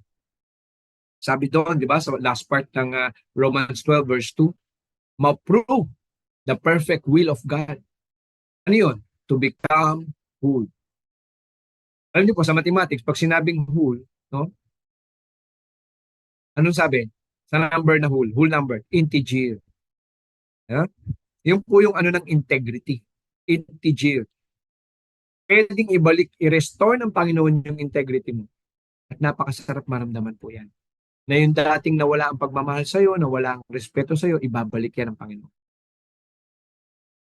Alam niyo po kung bakit? Nakasama yan sa proseso. You cannot influence others you cannot lead others without influencing them. Because the essence of leadership is influence. No more, no less. Sabi po yan ni John Maxwell. Ni Pastor John Maxwell. Ano po? Mga kapatid, Hindi po tayo makaka-impluwensya ng tao kung walang nabagong buhay. Wala kang testimonyang matibay. At ibabalik yan ng Panginoon sa iyo para magamit ka to influence the change in your environment. Yun po yung esensya, no? Sabi ko nga po kay Pastor, Pastor, grabe naman yung mga title na ginagawa nyo. Ang hirap intindihin. One time, meron siyang title, ang title, Conquering Change. Ano may ko-conquer yung change? Sa normal na mag-iisip, parang hindi, nga, no? Paano may ko-conquer yung change? Yung parang conquering change na sinasabi is that huwag tumigil yung change sa'yo. You have to use that change to conquer. No? Use that change, yung pagbabago. No? Maging influencer ka dun sa environment mo. Dati hindi ka nakikipag-usap sa mga kapitbahay mo. Ha? Ngayon, dapat marunong ka na makipag-usap sa kanila, makapag-share ng salita. Talaga lang may konting lakas ng loob at saka konting, alam mo nila, ha? Kailangan medyo, huwag kang mahihiyain. O, yun na lang, huwag kang mahihiyain. Ha? Kailangan may konting tigas ng konti yung ating mga na kumausap sa kahit di natin kilala. Ha? Kasi yun mga kapatid. Kaya mong gawin when you die to self. Yung mahihiyain ka, yung dati mong kaawayan kaya ayaw mong kausapin, wala na lahat yun. Ang gusto mo na lang sundin yung sinasabi ng Panginoon. Doon ka na i-insulate mo na. Every time you obey, every time you preach the word of God, every time na take part ka sa kingdom work, mga kapatid, the Lord is insulating you. Not only you, but also your family. Proteksyon ng pamilya mo yan, kapatid. Ang pagsunod, ang paggawa ng salita ng Panginoon, ang pagsunod sa salita ng Panginoon, proteksyon ng pamilya mo yan. Yung iba sa atin, ina-isolate natin sa sarili. We need insulation of the word, not isolation of the world. Ang world, talagang i-isolate ka niyan. Bakit? Di ba pag gumagawa ka ng kasalanan, ipinapakita mo ba? No. Pag may ginagawa kang kasalanan, itinatago mo yan, di ba? So pag itinatago mo yan, sa liwanag mo ba itinatago? Sa dilim. Pag ikay pumasok doon, na ikaw ay nagtatago na, ayaw mo na magpakita sa mga ka-churchmate mo. O kaya, kahit sabihin natin, hindi usapin po ng Christian, ng believer or unbeliever, kahit yung common friends. Pag may ginagawa kang mali sa kaibigan mo, di ba nahihiya ka na? Alam niyang may ginawa kang mali, di ba nahihiya ka na? Ina-isolate mo na yung sarili mo, ayaw mo na sumama sa tropa niyo, nahihiya ka. Kasi alam mo may ginawa kang kasalanan. Unless you catch the spirit that you have to repent, kailangan mo humingi ng tawad. Talikuran ng iyong kasalanan. Yun ang totoong ibig sabihin ng repentance. There should be a turning around. Tinalikuran mo na yung kasalanan na yan at lumakad ka palayo sa kasalanan. Baka naman tumalikod ka lang pero kalapit mo pa rin. Pwede kang kuhitin nun eh. Ha? Huwag ka na magpakuhit sa kasalanan. Kasi, tandaan niyo po ito ha. When you don't compromise, God will give you the excellent spirit katulad ng ibinigay niya kay Daniel. Na Daniel 6:3-4. So, pag binasa niyo po yan, ikukwento ko na lamang po. Pagka binasa niyo po yan, sabi diyan, nag-serve si Daniel sa 4 na hari. At panghuling-huli itong apo ni Nebuchadnezzar. Sabi ng lola, hanapin mo itong si Daniel. Matanda na ito ngayon, pero ito ang pinakamagaling, no? Na pinagkakatiwalaan ng yung ito yung prophet na pinagkakatiwalaan ng yung lolo na si Nebuchadnezzar. Bakit siya hinahanap? Ang sabi sa Biblia, because of his excellent spirit. Pag nabuo ka mga kapatid, when you become whole, the integrity will go back, will be restored. Pag na-restored ang integrity, diyan ka bibigyan ng Panginoon ng unti-unti papagawa sa ito, papagawa sa iyo, mahahasa ka. Yung dati mong gustong buhay, no? Ayaw mo na doon, ang gusto mo na dito sa kabutihang buhay na. Okay? Okay lang kahit ako mag-umpisa sa janitor, basta ito patas lang to, patas lang ako. Tapos makikita mo kahit janitor ka, masaya ka, yung kinikita mo nagtatights ka. Wala nagkakasakit sa anak mo. Maganda ang relasyon niyo ng asawa niyo. Why? Because you choose life. Nakinig ka sa salita ng Panginoon. At alam niyo po ba, pagka kayo natutong sumunod sa Diyos, hindi po ang hawak niyo, hindi po ang material na meron kayo ang tinitingnan ng Diyos. Ang tinitingnan ng Diyos ay yung puso na napakabuti, ang puso na napakapuro upang sumunod. Kaya nga po dadating ang panahon, mga kapatid, kung ikaw ay naging mayaman man at hindi ka naman naglilingkod sa Diyos, wala din. Yeah, your life will be empty. Pero kahit po kayo ay kumikita lang ng sapat, minsan nagkukulang. Pero doon nyo nasusubukan ng inyong pananampalataya ay tapat sa Panginoon. Congratulations po. Congratulations. At kayo po ang may totoong integridad kesa po sa may mga kaya ng galing sa illegal kayamanan. Yan po yung goal. Amen? Now, sabi ko kanina, to lead, in order for you to lead, kailangan nyo po ng influence. You cannot lead people without influence. And you cannot be considered to be a leader kung wala kang influensya at walang sumusunod sa'yo.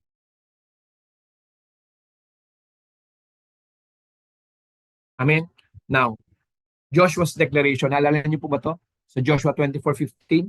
Sabi po sa Joshua 24:15, and it seems evil to you. And if kung ito'y tingin nyo masama at karumal-dumal sa inyong paningin na maglingkod sa ating Diyos, choose for yourself this day whom you will serve. Piliin nyo sa araw na to kung sino ang paglilingkuran nyo.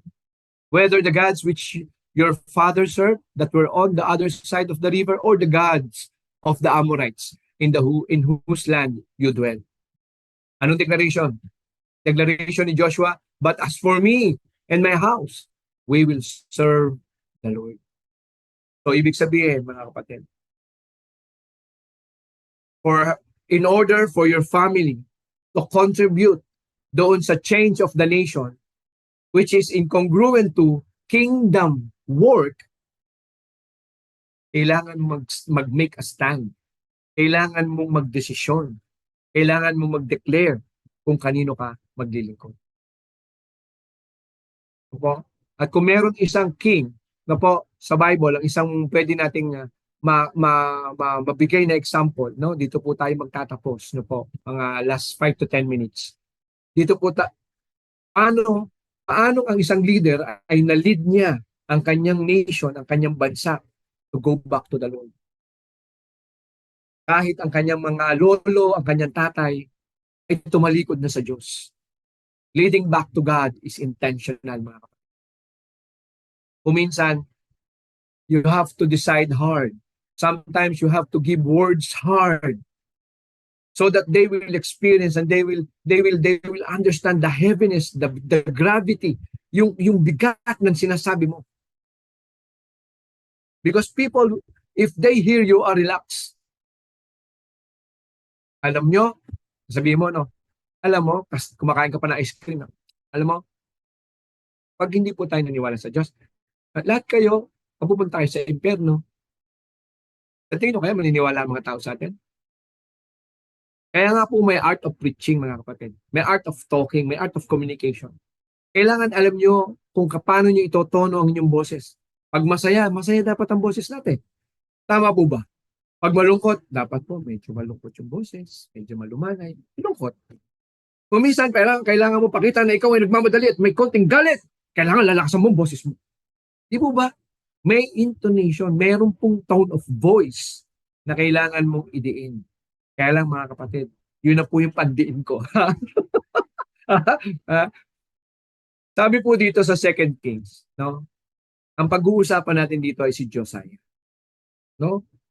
Si Josiah ay isa siya sa mga king na nagbalik sa kanyang nasyon, no po, although ang kanyang lolo at ang kanyang tatay ay tumalikod sa Diyos. Sabi dito, now before him, there was no king like him, who turned to the Lord with all his heart, with all his soul, and with all his might, according to all the law of Moses, nor after him did any rise like him. Kahit after daw po ni King Josiah. No po? Now, sabi dito, King Josiah lead his people to the Lord. No? Pagdating sa verse 29, sabi dito, then the king sent and gathered all the elders of Judah and Jerusalem. Intentional niyang inutusan ang mga leaders at saka elders, tipunin niya ang mga tao. May gagawin tayo. Inausap ako ng Panginoon. Pagdating sa verse 30, the king went up to the house of the Lord, sa templo, no? With all the men of Judah and the inhabitants of Jerusalem, no? The priests and the Levites and all the people, great and small. Mga kapatid, great and small. Ibig sabihin, mayaman, mahirap, ano man ang katatayuan, pinatawag po yan ni King Josiah. And he read in their hearing all the words of the book of the covenant. Pag binasa niyo po ito, mapapansin niyo, yung book, capital letter, covenant, capital letter. Meaning, it's come from the Lord. May emphasis, even sa old translation, there's emphasis that the book and the covenant comes from the Lord, which has been found in the house of the Lord. Now, gusto ko pong maunawaan niyo mga kapatid na a true leader is not just good in economics. A true leader is not just good in decision making. It's not just good in management. A true leader is spiritually inclined to the Lord. Kailangan ang totoong leader magkaroon ng totoong pananampalataya sa Diyos. Kasi kulang pag walang pananampalataya ang isang leader. Sabi dito sa 31, then the king stood in his place and made a covenant before the Lord to follow the Lord, to keep his commandments and his testimonies and his statutes with all his heart and all his soul, to perform the words of the covenant that were written in this book. Sabi sa 2 Chronicles 34:31. Tingnan niyo po a king stand in his faith of God. Pagdating sa 32, and he made all who were present in Jerusalem and Benjamin take a stand. Kasama sa pagiging leader, yung pag-iinganyo, kasama ng siguro dito, pangungumbinsi, ini-impluwensyahan mo ang yung tao, take a stand. Tumindig tayo sa ating Panginoon. So the inhabitants of Jerusalem did according to the covenant of God. Mga kapatid, kaya nga lead, manguna ka. Lead means to go before. Ikaw ang mauna. No? Sabi dito, so the inhabitants of Jerusalem did according to the covenant of God, the God of their fathers. Familiar? Yes. Familiar. Sinabi po yan ni King David kay Solomon, 'di ba? Nung siya ay ipoproclaim na king. 'Di ba? Anong paalala ni David sa kanyang anak? For you, my son Solomon, know the God of your father. Tama ba? The God of their fathers. Pinapaalala sa kanila, mga kapatid. Alalahanin niyo kung sino ang Diyos ng inyong mga ama. Yang standard niyan, mga kapatid, pwede mo siyang ihalin tulad sa bato. Sabi sa Biblia, huwag mong ililipat o gagalawin ang matanda ng palatandaang bato. Dahil yan ang palatandaan ng boundary kung ito'y iyo o hindi. Amen? Now, ano ang ginawa ni Josiah? Bilang palatandaan, manifestation that ako talaga, Panginoon, I will lead my people. Remember, strong family, strong nation. Kanina, ang pinag-aaralan natin, how an individual makilala ang Diyos, tumanggap sa Diyos, magamit ng Diyos, tumalino sa pamamagitan ng Diyos, magamit sa gawain ng Panginoon in the kingdom to have an excellent spirit. Na ang kanyang buong pamilya, ang kanyang pamilya ay kasama. At sabi ng declaration ni Joshua, for me and my family. Sabi sa Joshua, di ba? Joshua 25:14. Sabi ni Joshua, Joshua 25:14, sabi ni Joshua, for me and my family, we will serve. For me and my house, we will serve the Lord. Kaya ang ginawa dito ni Josiah, ni King Josiah, no? Thus Josiah remove all the abominations. Pag sinabi natin abomination, hindi kaaya-aya sa Panginoon. From all the country, sa lahat, no? Ito na. Ini-impluwensyahan niya na ngayon, mga kapatid. Okay, gusto kong makita nyo, may resistance ba yan? Meron. Maraming resistant. Maraming kumukontra sa kanya that belong to the children of Israel. Pero in-stand niya yung ground niya. Ha? And made all who were present in Israel. Ano sabi? Diligently serve the Lord their God. Pag meron talagang leader, alam niyo po, no, makwento ko lang. Narinig niyo naman po nung BBLT sa Bacoor. Ano po, na na-experience po namin doon, nung kami nag-uumpisa pa lang po doon, ang vision keeper nito, no po, nakita po to ni Pastor Dong. Inihayag sa aking asawa, kay Atty. Byrne, siya po yung chief legal. Siya po, nung time na yun, siya po yung chief legal ni Mayor Lani. Nung time na yun, mayor pa po si Lani, si Mayor Lani. Ano po? Binuo po itong BCTO, Bacoor City Transformation Office. Ang intention, evangelize, propagate the word of God. Pero ngayon, nagkakandak na tayo ng mga conference. Pero ngayon, binubuo na po natin yung dating hindi magsama-samang church. Hindi po ito glory to man. Glory to God po ito. Glory to God. Even the pastors in BCTO, sinasabi nila, Pastor, ngayon lang po na pagsama-sama itong grupo na to, tsaka itong grupo na to, tsaka po yung iba mga churches umaten. Alam niyo po kung bakit? Kilos na ng Panginoon yan. Pag meron pong leader na nagli-lead, okay, hindi po sa may tinataas akong tao, ano po. This is actual at ito po'y totoo. Inuutusan po ng mayor, nung mayor pa po si Mayor Lani, inuutusan niya po ang mga department heads to accommodate lahat ng pastor na pupunta sa department nyo. Tuturuan kayo 5 minutes, 10 minutes. It happens. And it helps a lot sa City Hall ng Bacoor. At ngayon, ito yung sinasabi natin. Pag po sumunod ka sa Panginoon, sila Pastor Phil, lahat po nang nandun, sila Pastor Cesar, mag-asawang Rojas po, lahat po nang nandun. After 6 or 7 years, no po, ng pagtitiyaga ng mga tao sa jail, sa mga bata, sa ICL, CICL, no? Children in Conflict of the Law, nakakapagturo din po tayo doon dati sa mga bata na nakulong na sa murang edad na hindi pwedeng isama sa regular inmate. Ito po yung mga parang 18 years old and below. Mga kapatid, dyan po ngayon, sila ay gained influence, gained stature. Sila po ay ibinibigyan na ng respeto, ng influence. May influence na po. Kinuha na sila, at to the point, at this very moment, kinuha na rin po silang maging telepayo, counseling online project po ng mayor ngayon. So, what I'm trying to say is this, mga kapatid. Pag po may mayor, pag po may mga leader na sumusunod sa salita ng Panginoon, protection ng sambayanan ang mga ito. And this teaching, mga kapatid, makita nyo po saan yung impact pag ang mga taong mananampalataya ay sumunod sa salita ng Panginoon. Mayroon po talagang itatayong leader. Ano po? May itatayong mga leader dyan upang ganapin ang plano ng Panginoon sa lugar na yan.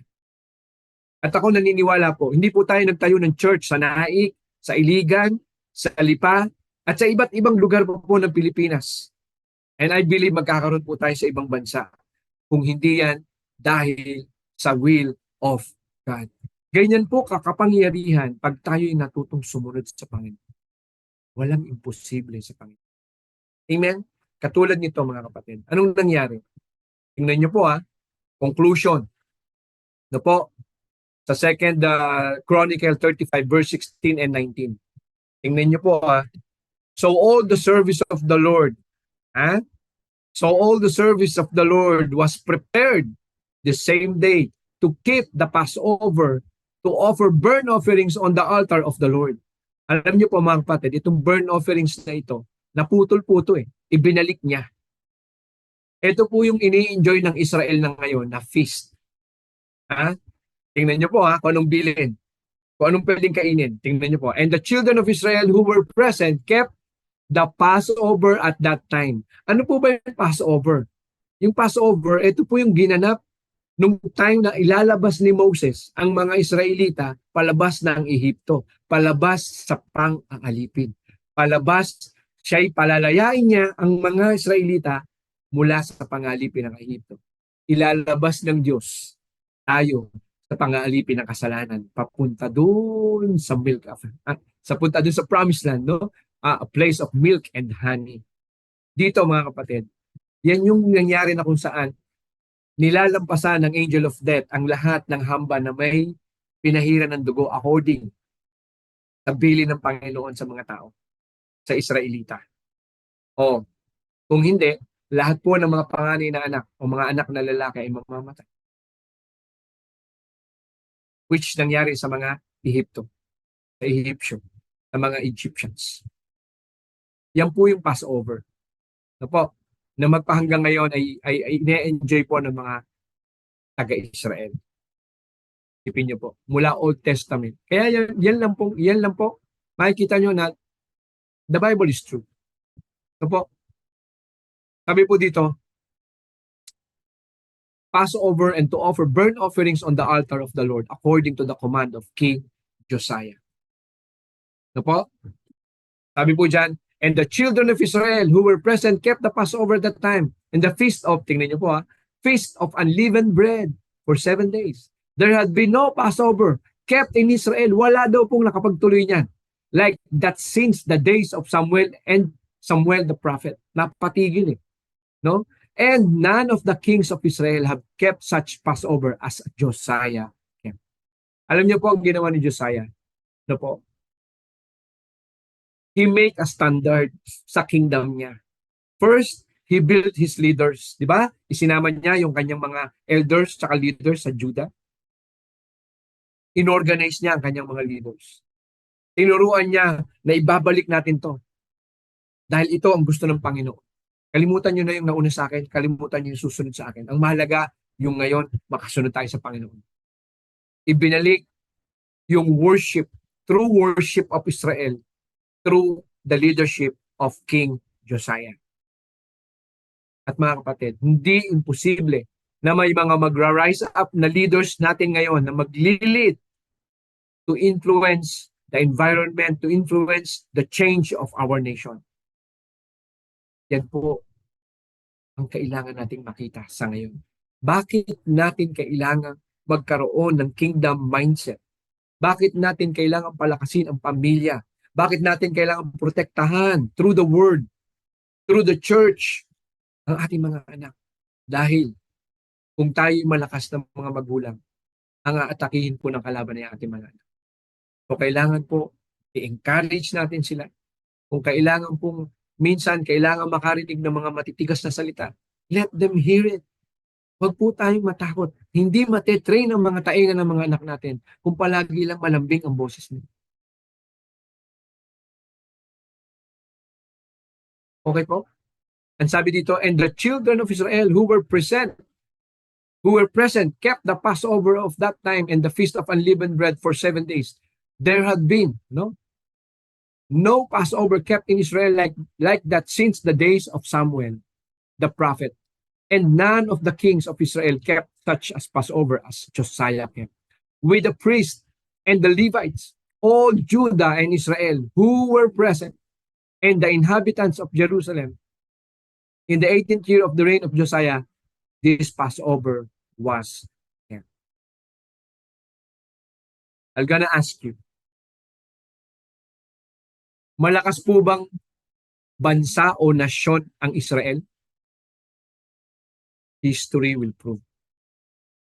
Kahit nagsosolo siyang anak ng Diyos sa gitnang silangan, ang pangako ng Panginoon ay nakatayo. Wala nang pwedeng umagaw niyan o mag-take over ng lugar na yan sa iyo, Israel, dahil pangako yan ng Diyos.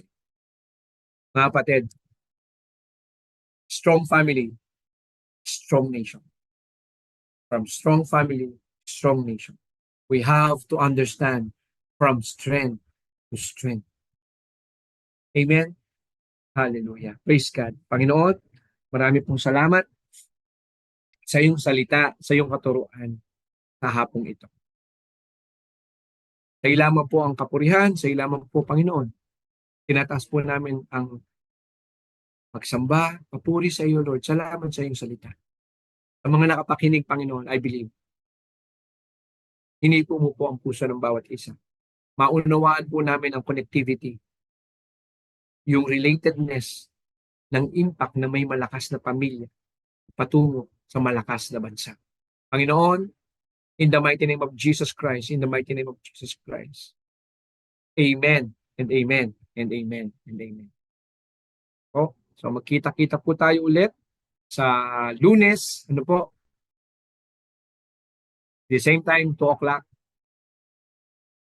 At ito po ang ating iiwan sa kanila, ano po, sa inyong lahat. Maraming salamat po mga ka-abangers. Maraming salamat po sa pakikinig. Ano po, iniiwan po namin ang kapayapaan, katatagan, pagpapala na nanggagaling sa ating Panginoong Jesucristo. In Jesus' name, amen and amen. Maraming salamat.